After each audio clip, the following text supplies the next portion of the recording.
Hello and welcome back to Budget with Becca. In this video, I'm going to be budgeting my second paycheck for the month of February. As you can see, the Valentine's Day nails are still on, so I am so excited to get a new paycheck so I can get these sorted. Valentine's Day is done and these are growing out like crazy. So in this video, I'm going to close out my budget for the beginning of February, my last paycheck, and I'll bring you along to budgeting my new paycheck. It's really exciting because I got kind of like a pay raise. I'm a teacher and I'm unionized, so it works a little differently, but when you're starting your budgeting process, they always say, like, especially if you're in debt, find ways to make more money and, to start with your number one income, which is my main job. So I looked through my main job and realized that I wasn't getting the experience contributed that I did from my time in England when I taught there for 2 years, that could focus on my time here and my experience in Canada. So it was able to bump me up the pay grid. And so it's kind of like a pay grid that we have for teachers. I'm not sure if it's all across Canada or just Ontario, but the amount of years of experience you move one way, and then the amount of degrees and education you have takes you across another way. So I am able to move 2 spaces over or 2 spaces down the grid because of my previous experience. So I had to get some paperwork done and get that sent in, but now I am now in the proper pay bracket that I should be in. So that's a little bit of a pay raise, which is great. Not a little bit, a lot actually. And then they also retro paid me. So this paycheck that I get tomorrow is the retro from September till now, which is amazing, plus my new salary and what my bi-weekly pay will be. So stick around to find out what that is. But first we're going to close out the last pay and then we're going to budget our new pay. Okay, so to get started with this budget with me video, let's close out the last pay period. So that was February 3rd to 17th. I'm actually just going to bring it a little closer so you can see it better. There we go. So the February 3rd to 17th. So for my goals, I hit all of those goals. So yay, silent cheering. Filling out my expense tracker, I did that with all of my expenses. It actually was a lot easier than I thought it was going to be. At the end of the night, I just sat down with my receipts, or I went through my just my knowledge of what I paid that day, and I just made sure I tracked it. So filling out the expense tracker, I would give myself a green check for that because I was able to complete that. Exciting. Create new sinking funds and cash envelopes. I did that. If you watch my last video, that was creating my new sinking fund envelopes, and they are all done and split across this sinking funds binder and this one. So they are done. So give myself a check for that. And then drink only water. So far I have been able to do that, so I'll definitely give myself a check for that as well. So my goals I was able to complete. So now for my upcoming purchases, my cousin's birthday gift. I'm not actually seeing her. I didn't see her on her birthday, so I still have that money in my sinking funds, and when I do see her, then I'll take it out and apply that to her gift. So for right now I haven't needed to spend that money. The vacation funds, still just saving up for that, and that is in March, so everything's a go for that, which I'm so excited about. And my new car, still waiting on it, sadly, so these 2 are crossed out because they didn't happen in this pay period. I'm hoping, they're saying by next week, but with everything going on and just all the delays, I'm not sure if I will get it, but I am hoping that is the goal. By the end of next period, I will have a new car. So that just means new debt, but at least I will finally get the car that I've been waiting for. So all of the upcoming purchases and the debt, so I've been able to, I didn't move this out of my bank account. This is still in my checking fund, but it is set aside. So I gave myself a check for paid my salary. So this is what I estimated it for, and this is what I actually got. So I just made sure I wrote that down. So when I was doing my closing out my budget, that I just made sure it was correct. So for the savings challenge, I don't know why I estimated 200. I knew it was going to be more. I just wasn't thinking when I did this. So even though I estimated 200, it was 2 Saturdays. So I put $400 because each Saturday I I move over $200 from my checking account to my savings account. My emergency fund, I had the $100 moved. That gets moved at the beginning of each month. So I did that. Now I'm not sure, because I am starting to, if I have any rollover cash, move it from my wallet into my emergency fund, sinking fund. So I'm not sure if I have to or I should include it here, but for right now I've just left it because I had $70 that I rolled over from my previous budget pay period. So I'm not sure if I should include that here. I'm just gonna have to play around with it and see if it's gonna mess up my numbers or not. So I just said actual was 100, and then my sinking funds, what I added up here, was $300. So I closed out my budget. So eating out was under, shopping was under, fun money was under, gas was surprisingly under, but that's because I didn't fill up the tank fully. I was assuming I was getting my new car, so I just wanted to fill it up a little bit and a little bit at a time. And then when I have to give the car back to my grandfather, I will give him a full tank of gas. But I was under. I do have to put gas in my car tomorrow, but I will just add that to the new pay period because of the time frame.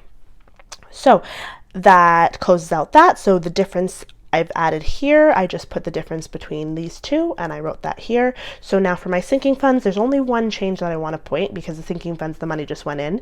The only thing was beauty. So I started a new beauty regimen thing. So it's going to cost me a little bit extra than what I had budgeted because I hadn't really planned on doing it. But it's a once a week thing for till I think the end of February and maybe the beginning of March, and then it'll be bi-weekly and then roll into once a month. So for right now, I'm going to have to budget a little bit more, but it will not have to be. But that did put me over for this pay period because I hadn't budgeted previously because I wasn't sure of what it was going to be.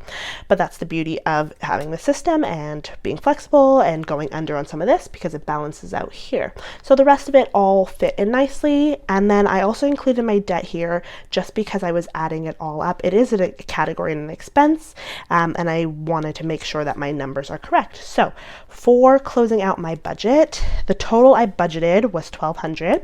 I ended up $10 under, with a difference of $10 between what I budgeted and what I actually spent. And that includes my debt as well. I had taken out only $500 and I left the $700 in the bank for my debt. So my total income I wrote here. I've just left my opening balance because it was kind of like a new system that I'm using, so I just want to start fresh. So my total income, then I wrote the total expenses, which I got from here when I calculated that, the difference, and the total savings. And then when I've done that, the savings I got from here, I just added up these two. I didn't add the sinking funds because that's calculated in here, and then the total leftover. So there we go. That is the end of this pay period's budget. Okay, so now it's time to budget for this new pay period. So I realized that what I have done is I did the dates maybe a little wrong because I closed this out on the 17th and I get paid on the 17th. And so this one technically starts on the 18th, but I might have to just overlap those days, especially because I'm going to be getting gas tomorrow. So it'll be a mixture of my old pay and this pay. That's just a preference for me. So I might change that and make a note of it for myself. But my goals is, again, to continue filling out the expense tracker. I think my goals are going to be monthly for most of the part. There might be a little ones that are just bi-weekly. But just like the last one, filling out the expense tracker. Then my next goal was to open an RSP and then set up a bank appointment. I'm not sure if I'm going to do this because the deadline is the beginning of March and I don't want to actually make this deadline. I want to set up the RSP for the 2022 new year. So I think I just have to set up an appointment and get that ball rolling for after the deadline so I can start putting money aside for that. And you'll start seeing that in my budget as well. Drink only water, and then of course I put a little alcohol is fine. I'm hanging out with my girls for Valentine's Day on the weekend, so definitely alcohol is fine. And these are goals that I've been able to hit so far, and I just want to make sure that I can make that appointment, and hopefully that will happen before the end of this pay period. So my upcoming purchases, I've just put my vacation, so that's my Cuba vacation that's coming up in March. It is coming up the middle of March, so it will be during one of my pay periods, so it'll be interesting to see how that's reflected in my budget. But of course, still just cash piling for that trip. Then we've got my debt payment. I have put the other $700 because my debt is split $1,400 a month. So $700 for my first paycheck, $700 for my second, and that equals $1,400. So that will be paid on the 26th. Then of course I put the question marks again because I can easily erase these if I get my car during this pay period, then I will add that and include it into the budget. Then here is the difference. So from before, I had been budgeting my paycheck to be around 18. So now I'm expecting my pay to be around 2,000 biweekly. And so then the retro as well I got was around 1,500. I think it's actually a little bit more, but I'm just going to budget it that much because whatever is extra is just going to go straight to savings. So I haven't decided what I'm going to do with this money. Either I'm going to include it into my RSP or just put it towards my savings and my savings challenges. So we shall see when after my bank appointment what I'm going to do with that money. So I've estimated my salary, so I'm going to put that when I know the exact amount. Right now, the pay is coming all together because it's one pay period. So the retro and the salary, so I've just broken it down to what I assume these two are. The next pay period is when I'll know what my actual salary is going to be biweekly. Hopefully that made sense. So my savings challenge, I've done the right amount, 400, sinking funds, 500. And so I've done this number after doing my sinking funds here. So let's look over here at my sinking funds. So what I have budgeted is very similar to last pay, except for the one change of the beauty category. So 50 for eating out, 50 for shopping, 50 for fun money, and 50 for gas. Again, gas will most likely change when I get my new car, but we're just going to keep it at that for the car I'm using right now.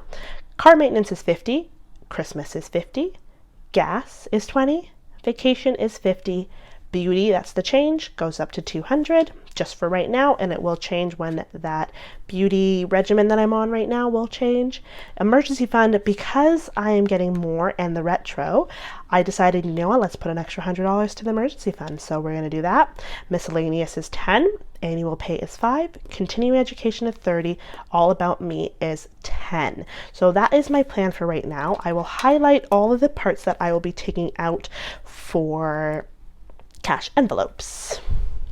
So we're going to be doing eating out, shopping, fun money, gas, car maintenance, Christmas, gifts, vacation, beauty, emergency fund. I'll actually take out this time because I'm adding money that I haven't. I'm just going to put it into my emergency fund envelope, and then I'll move it all over when I am ready. Miscellaneous, annual pay, continuing education, and all about me. So all of these categories are getting added to the envelopes. So let's add them up and see what our number is.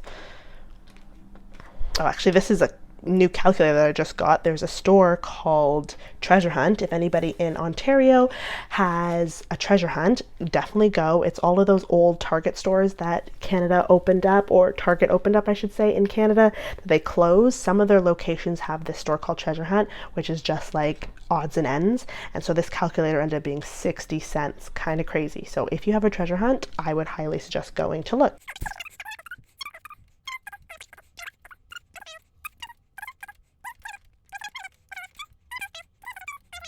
So this will be my biggest cash envelope stuffing that I have ever done, is $700. So I'm actually going to put that here because now I'm going to add my debt for right now, and that is budgeted at $700. And I will add, plus button, $700. And that is how much I am budgeting out for this pay period. And of course that will change regarding my car payments and car insurance, but for right now I will just leave that written in pencil like that. So there we go, there's my budget. I'm going to be taking out $700 cash and stuffing that for my next video. And alrighty, so to finish off my budget and my bi-weekly budget, what I do is I then write out all of the expenses I'm taking out for my cash envelopes. Here, this is very much a bootleg system, but this is how I love to do it. So I just write it out like this. I'm sorry for the quick writing. So I list them all down on one side. I write the denominations of the cash that I need on the top, and I go down my list and I just check off the amount that I'm getting in cash. So for the first time, I'm actually getting $100 from my emergency fund. I never take out $100, so that's really exciting. And so I just break it down from there, and this helps me for when I'm stuffing. I know what envelope's getting what amount in their correct denomination. So then after this, I write in on a little other piece of paper, and that's like my bank slip. I know you can order these. There's so many amazing ones on Etsy, so check them out if you want to, but I just like doing the paper one. So I write down, here is the breakdown. I kind of add up how many 100s, write one, so it's going to be $100. How many 50s, 6 50s make 300, how many 20s, how many 10s, how many 5s, and so on and so forth. So we're just going to do a quick check to make sure that it gets to 700, and that is our amount for taking out cash. So 100 plus the 300 plus the 220 plus the 70 plus the 10 equals 700. So we are good, and the math is correct. I like to triple check because I've had times where I've messed up or I've just checked the wrong denomination and it just gets all wrong. So I just like to triple check, but that is good. So I bring this to the teller, I get the cash, and tomorrow I will be stuffing it. Woohoo! So there we go. And that is everything for this bi-weekly budget, set and ready for cash stuffing. So that is the end of this video. Thank you so much for sticking around to the end and watching this budget with me, closing out my last bi-weekly budget and starting this new one. So I'm so excited to take out this cash amount. This is a new amount, plus with a little pay raise. It's kind of amazing. It's great growth, and I love to see it. And I've been so happy sharing my journey online, and I've been getting such great feedback. So thank you for everyone who has subscribed and is commenting and liking this video.